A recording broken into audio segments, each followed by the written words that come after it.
श्रीपादराजं शरणं प्रपद्ये। ओम सर्वजगद्रक्षाय गुरुदत्तात्रेयाय श्रीपाद श्रीवल्लभ परमात्मने नमः। श्रीपाद श्रीवल्लभ चरित्रामृत मूल ग्रंथ रचयिता श्री शंकर भट श्री श्रीपाद श्रीवल्लभांचे समकालीन। तेलुगू प्रत उपलब्धी श्री मल्लादी गोविंद दीक्षितुलू भीमवरम। मराठी अनुवाद श्री हरिभाऊ जोशी निटूरकर भाऊ महाराज हैदराबाद।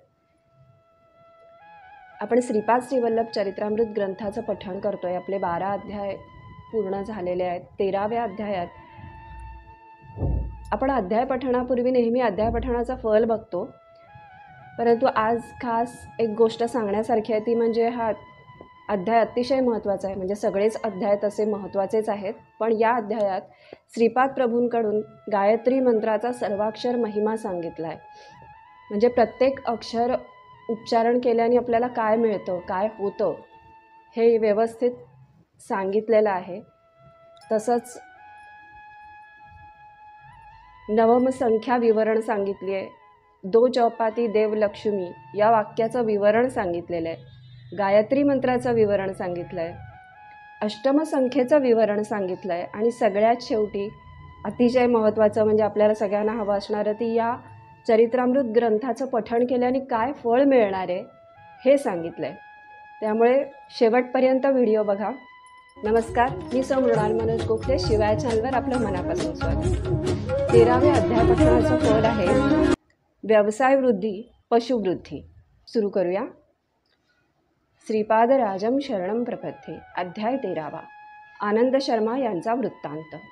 मी शंकर भट म्हणालो, मी सुबैया श्रेष्ठी यांच्याकडून अनुमती घेऊन कुरवपूरच्या दिशेने प्रयाण सुरू केले। रात्रीच्या वेळी एका गावात आलो। माधुकरीसाठी कोणाच्या घरी जावे याच विचारात होतो। त्याच मार्गावरील एका घरासमोर ओट्यावर एक ब्राह्मण सुखासीन होऊन शेजाऱ्यांशी बोलत असलेले दिसले। त्यांचे डोळे तेजस्वी होते आणि त्यातून कारुण्यरस ओसंडून वाहत होता। त्यांनी मला आदराने घरात बोलावले आणि जेवणास वाढले। पोटभर जेवण झाल्यावर त्यांनी सांगण्यास सुरुवात केली। ते म्हणाले, मला आनंद शर्मा असे म्हणतात। मी गायत्री मंत्राचे अनुष्ठान करतो। थोड्या वेळापूर्वी गायत्री माता माझ्या अंतर्दृष्टीला दिसली आणि मला म्हणाली, एक दत्तभक्त येणार आहे, त्याला पोटभर जेवू घाल। दत्तप्रभूंचे दर्शन घेतल्याचे फळ तुला लाभेल। तिने सांगितल्याप्रमाणे आपले दर्शन घेऊन मी कृतार्थ झालो। यावर मी म्हणालो, मी दत्तभक्तच आहे। सध्या दत्तप्रभू भूलोकात श्रीपाद श्रीवल्लभ या नावारूपाने आहेत। हे ऐकून त्यांच्या दर्शनासाठी मी कुरवपूरला निघालो आहे। माझे नाव शंकर भट आहे। मी कर्नाटकी ब्राह्मण आहे। कण्वमुनी आश्रम कथा। माझे बोलणे ऐकून आनंद शर्मा हसले व म्हणाले, आमच्या वडिलांनी माझी मुंज केली तेव्हा एक अवधूत आले होते। आमच्या घरातील सर्वांनी त्यांची उत्तम प्रकारे सेवा केली। गायत्री मंत्रानुष्ठानाबद्दल त्यांनी बऱ्याच गोष्टी सांगितल्या। पेंचलकोन भागातील श्री नृसिंहाचे दर्शन घेण्याचा त्यांनी आदेश दिला। माझे वडील मला पेंचलकोनला घेऊन गेले।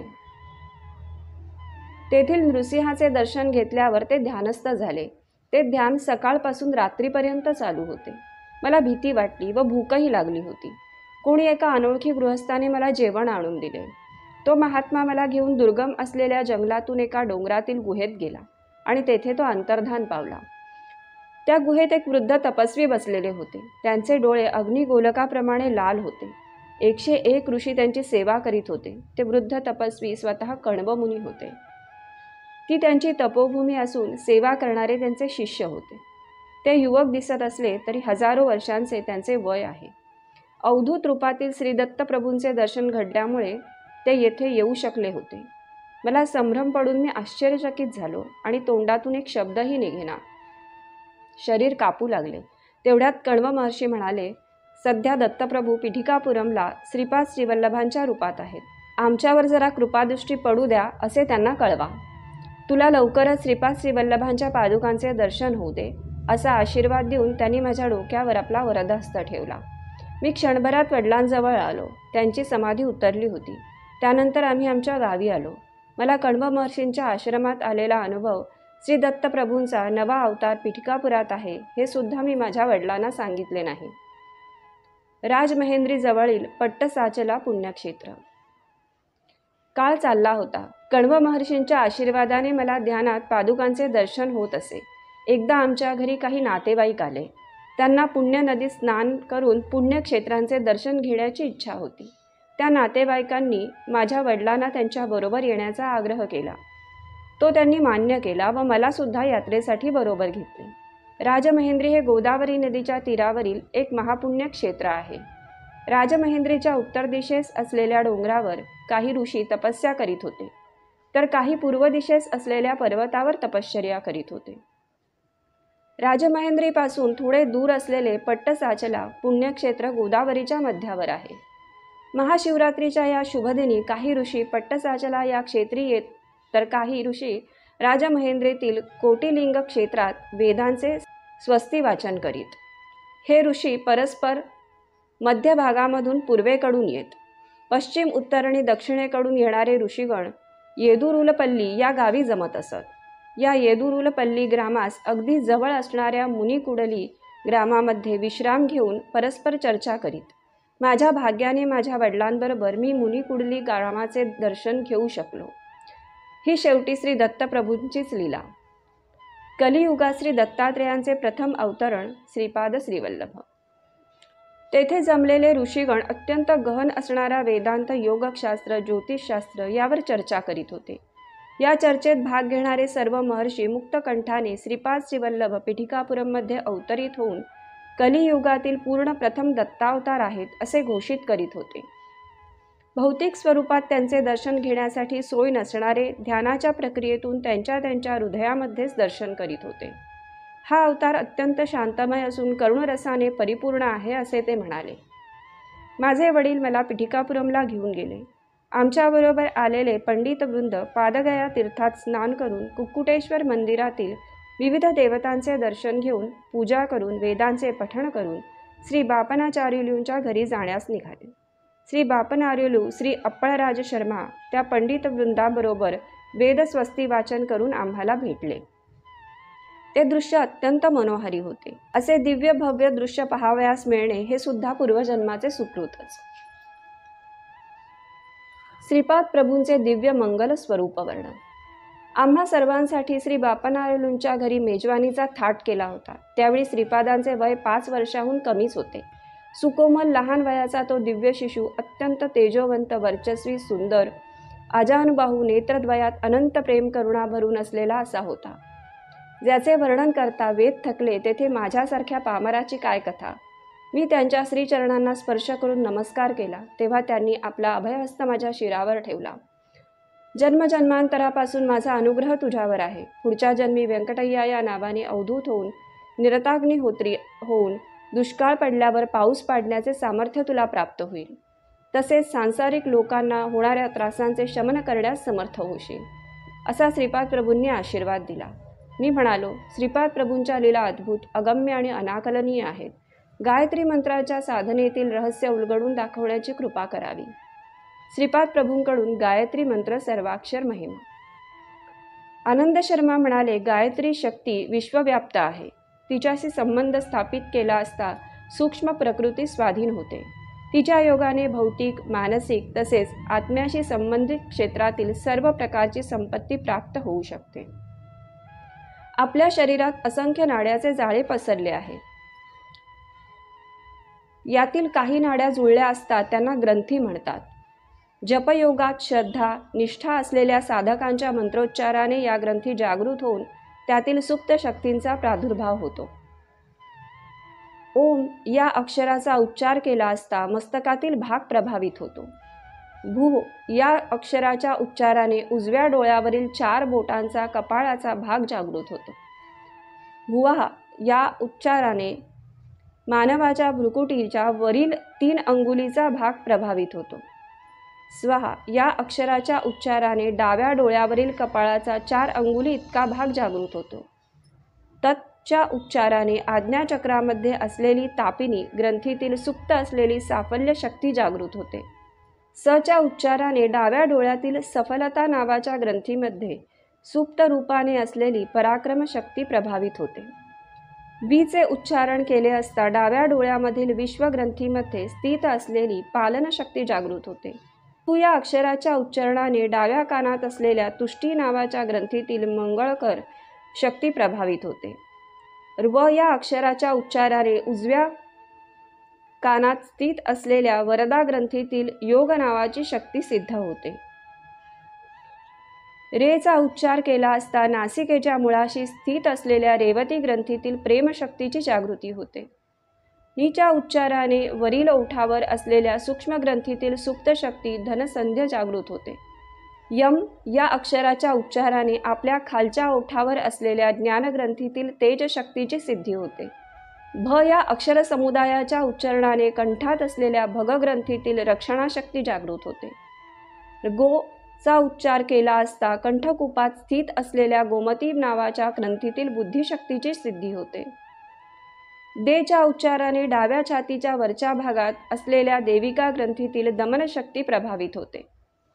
वचा उच्चार उजव्या छातीच्या वरील भागात असलेल्या वराही ग्रंथीतील निष्ठाशक्तीची सिद्धी करतो. स्य याच्या उच्चारणाने पोटाच्या वरील बाजूस ज्या ठिकाणी बरगड्या जुळतात सिंहणी नावाची ग्रंथी असते, या ग्रंथीतील धारणाशक्ती प्रभावित होते. धीच्या उच्चारणाने यकृतात असलेल्या ध्यानग्रंथीतील प्राणशक्ती सिद्ध होते.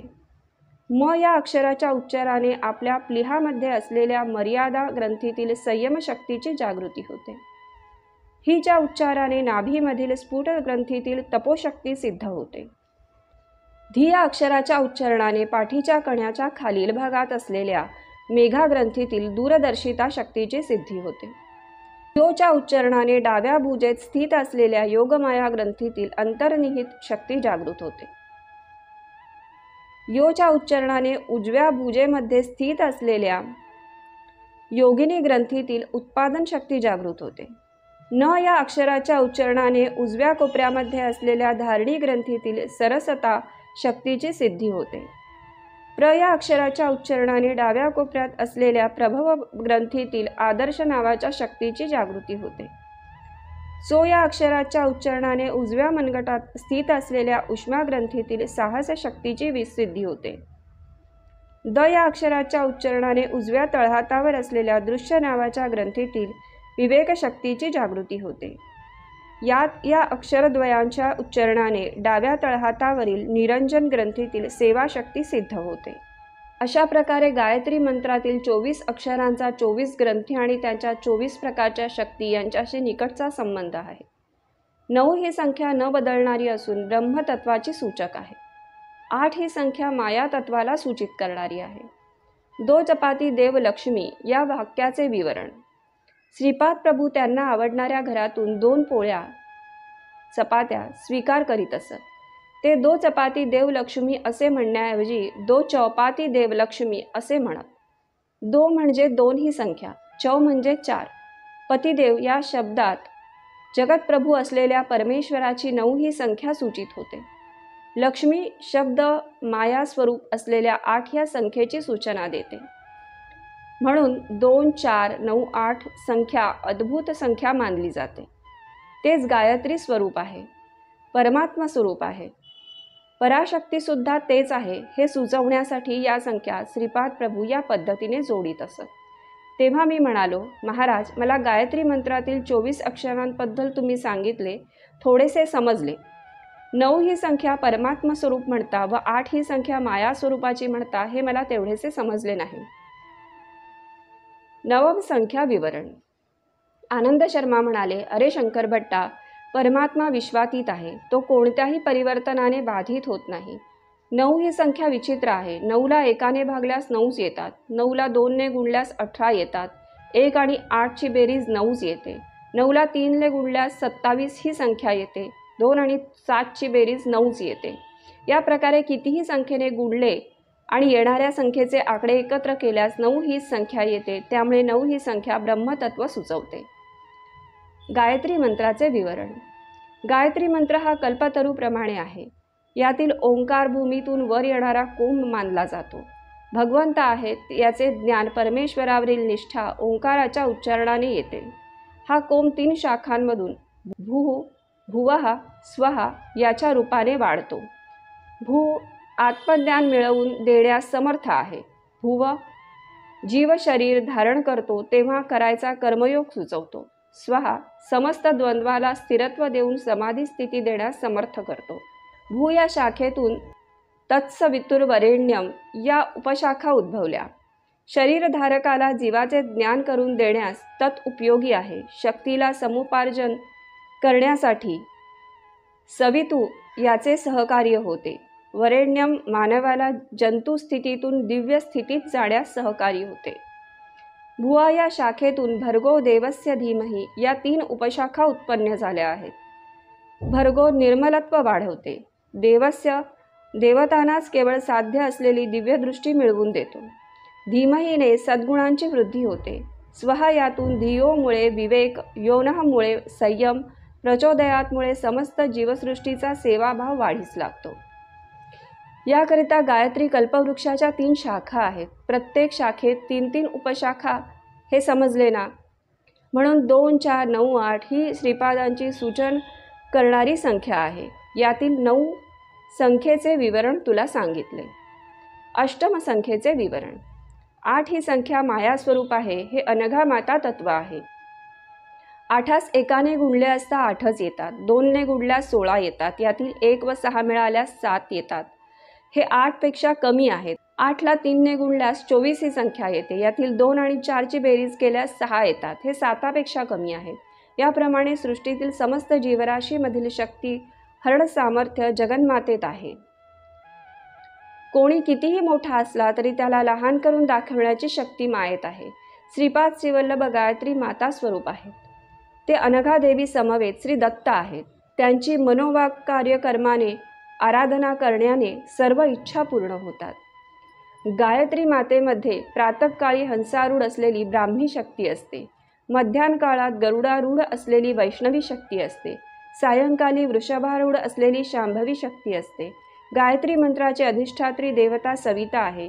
त्रेतायुगात श्री पिठिकापुरात भारद्वाज महर्षींनी सावित्र काटक चयन केल्याचे फळस्वरूप श्रीपाद श्रीवल्लभांचा अवतार झाला.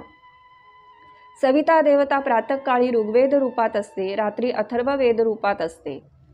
आपल्या डोळ्यांना दिसणारा सूर्य केवळ एक प्रतीक रूप आहे. योगी जेव्हा महाउन्नत स्थितीला पोचतात तेव्हा त्रिकोणाकार असलेल्या महाजाज्वल्यमान प्रकाशमान ब्रह्मयोनीचे दर्शन घेऊ शकतात. यातूनच कोट्यानकोटी ब्रह्मांड प्रतिक्षणाला उत्पन्न होतात आणि प्रतिक्षणी संरक्षण होत असते. प्रतिक्षणाला विध्वंस होत असतो. असंख्य असणाऱ्या खगोलातील सृष्टी स्थिती लय घडविणाऱ्या शक्तीचे सावित्री हे नाव आहे. असे असले तरी गायत्री आणि सावित्री या अभिन्न आहेत. जीवाची आध्यात्मिक उन्नती गायत्री मातेच्या अनुग्रहाने होते.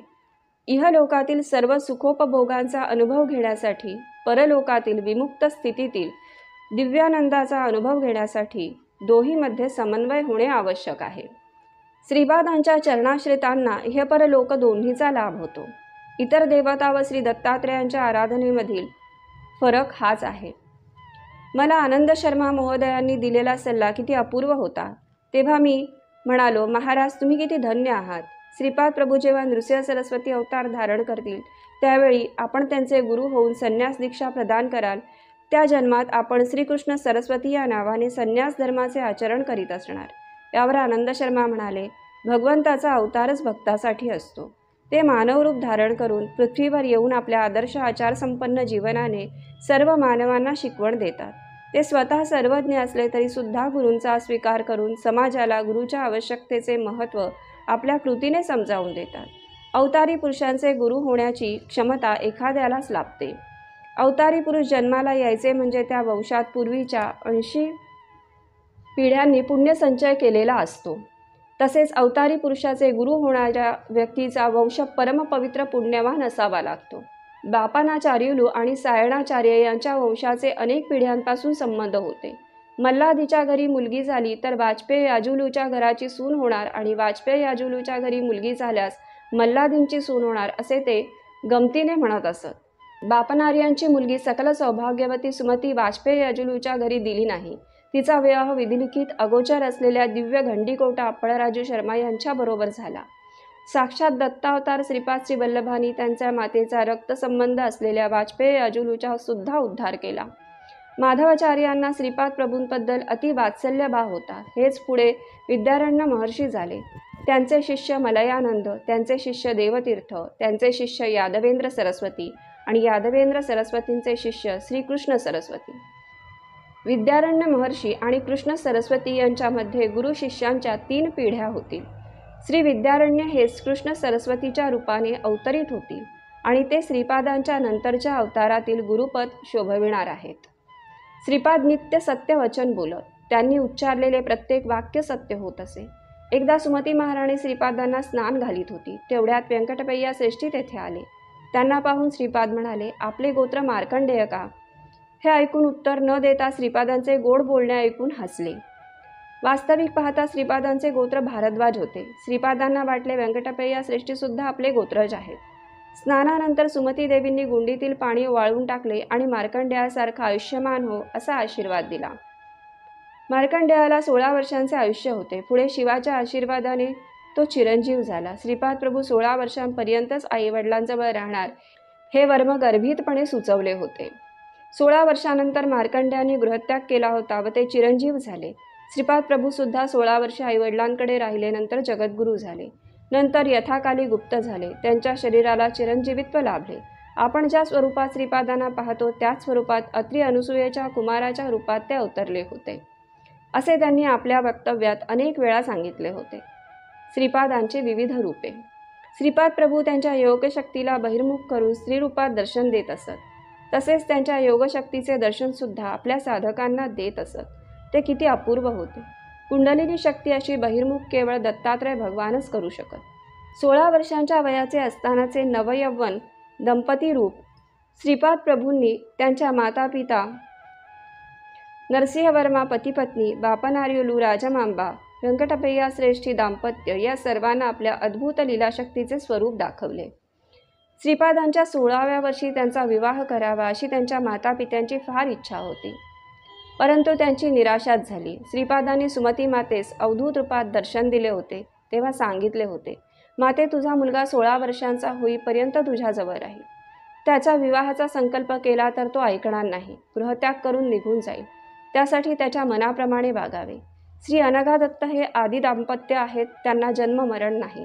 ते सर्वदा लीलाविहार करतात. ते श्रीपाद श्रीवल्लभांच्या रूपात, नृसिंह सरस्वतींच्या रूपात, स्वामी समर्थांच्या रूपात अर्धनारीश्वर होऊन राहतील. मंडलकाल अर्चना आणि श्रीपाद श्रीवल्लभ चरित्रामृताचे पारायण केल्याने मिळणारे फळ. श्रीपादांचा गणेश चतुर्थीस अवतार झाला हे विशेष आहे.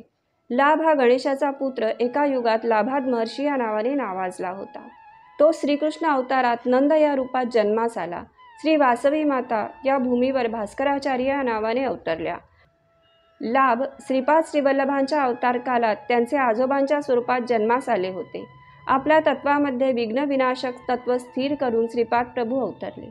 ते अवतरले तेव्हा चित्रा नक्षत्र होते. त्या नक्षत्रापासून 27वे नक्षत्र असताना कुरवपुरात अदृश्य झाले. जन्मपत्रिकेप्रकारे 27 नक्षत्रात भ्रमण करणाऱ्या नवग्रहापासून मिळणारे अनिष्ट फल निघून जाण्यासाठी श्रीपादांचे भक्त मंडल दीक्षा घेतात. एका मंडलामध्ये श्रद्धा भक्तीने श्रीपादांचे अर्चन केल्यास किंवा त्यांच्या दिव्य चरित्राचे पारायण केल्यास सर्व कामनांची सिद्धी होते. मन, बुद्धी, चित्त आणि अहंकार हे एका दिशेने आपली स्पंदने आणि प्रकंपने सोडित असतात. त्यांचे प्रकंपन वेगवेगळ्या 40 दिशांमध्ये प्रसरण पावतात. या 40 दिशांमधून होणारे प्रकंपन थांबवून श्रीपाद प्रभूंकडे वळवले तर ते श्रीपादांच्या चैतन्यात विलीन होतात. तेथे ते आवश्यक बदल घडवून स्पंदनामध्ये रूपांतरित होऊन साधकाकडे पुन्हा येतात. यानंतर साधकाच्या धर्मानुकूल सर्व इच्छा पूर्ण होतात. अरे शंकर भट्टा, तू श्रीपाद प्रभूंचे चरित्र लेखन करशील असे अंतर्दृष्टीने कळले आहे. लोकांमध्ये व्यवहारात असलेल्या पारायण ग्रंथात लेखकांची वंशावळी केवळ मनात नसताना रचली गेलेली स्तोत्रे वगैरे असतात. तू लिहिलेल्या प्रभुचरित्रामध्ये तुझ्या वंशावळीची आवश्यकता नाही. प्रभूंचे ध्यान करून तुझ्या अंतर्नेत्रामध्ये श्रीपादांना समोर आणून सर्वांना सुलभतेने समजेल अशा रीतीने रचना करशील, तेव्हा श्रीपादांचे चैतन्य तुझ्या लेखणीद्वारे जे विवरण करेल तेच सत्य होईल.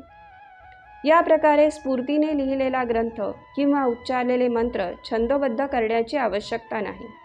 काही महाभक्तांना दैवी साक्षात्कार होऊन त्यांच्या स्थानिक भाषेत स्तोत्र प्रार्थना स्फुरतील. त्या छंदोबद्ध व्याकरणदृष्ट्या अगदी बरोबर असण्याची गरज नाही. भक्त जी पदे म्हणतील त्या पदामध्ये परमेश्वराने संतुष्ट होऊन वर दिलेला असल्याने त्यामध्ये परमेश्वराची अनुग्रह शक्ती असते. त्या पदांमध्ये असलेल्या स्तोत्रांचे आपण पठण केल्यास आपले चैतन्य तात्काळ भगवत चैतन्याशी सामिप्य पावते. परमेश्वर भावप्रिय आहे, भाष्यप्रिय नाही. भावना म्हणजे शाश्वत शक्ती. श्रीपाद प्रभूंचे मल्लादी व्यंकटपय्या श्रेष्ठी आणि वत्सबाई या 3 कुटुंबाशी अत्यंत सख्य होते. एका सणाच्या निमित्ताने व्यंकटपय्या श्रेष्ठींनी अपराजू दाम्पत्यास त्यांच्या घरी आमंत्रित केले होते. त्या दिवशी श्रेष्ठी बरेच गंभीर दिसत होते. त्याला तसेच कारण होते. पिठिकापूरमधील एका सुप्रसिद्ध ज्योतिषाने श्रेष्ठींच्या मृत्यूची वेळ, दिवस, वार, तिथी सर्व सांगितले होते. त्यांचे ज्योतिष आत्तापर्यंत कधी खोटे ठरले नव्हते. हेच कारण श्रेष्ठींच्या गंभीरपणाचे होते. त्या ज्योतिषाने अशी प्रतिज्ञा केली होती की त्यांची भविष्यवाणी खोटी झाल्यास तो मुंडन करून गाढवावर बसून गावभर फिरेल. अपमृत्यू टाळण्यासाठी अपळराजू शर्मा यांनी कालाग्नी शमनाची पूजा करून त्याचा प्रसाद श्रेष्ठींना आणून दिला. थोड्याच वेळात सुमती महाराणी भरजरी वस्त्रे परिधान करून श्रीपादास घेऊन श्रेष्ठींकडे आली. तेवढ्या श्रेष्ठींच्या हृदयात असह्य वेदना होऊ लागल्याने ते मोठ्याने आई असे ओरडू लागले.